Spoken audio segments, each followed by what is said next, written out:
মন যে কখন কি বলে বলা যায় না। আসসালামু আলাইকুম। সবাই কেমন আছেন? আশা করছি সবাই ভালো আছেন। আপনাদের দোয়া ও ভালোবাসায় আমিও ভালো আছি। যেটা বললাম সবার আগে যে মন কখন কি চায় বলা যায় না। কারণ আমার মন যে কখন কোনটা বলে আমি নিজেও বুঝি না।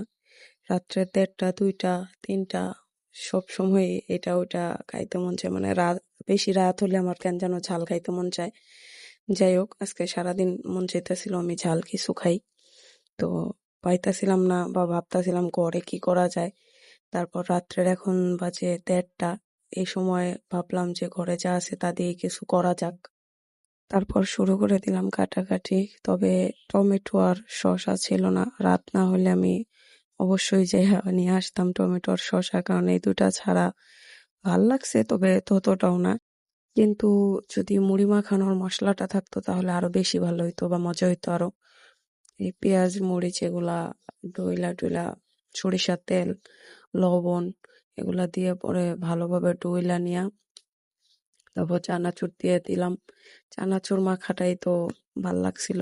মুড়িটা দেওয়ার আগে মুড়ি মাখায়া যখন খেলাম তখন ভাবলাম যে চানাচুর মাখাটা খাইলে বেশি ভালো হইতো, কিন্তু বিশ্বাস করে এত ঝাল হইছে যা বলার বাইরে। আপনারা না খাইলে হয়তো বা বুঝবেন না।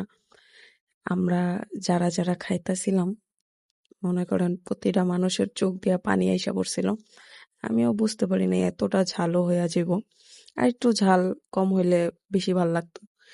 করার কিচ্ছু নাই, যেহেতু মাখায় ফেলাইছি এতগুলা মুড়ি, খাইতে তো অবশ্যই হবে। তো সব শেষ করাই হইছিল, সব খাওয়া হইছে।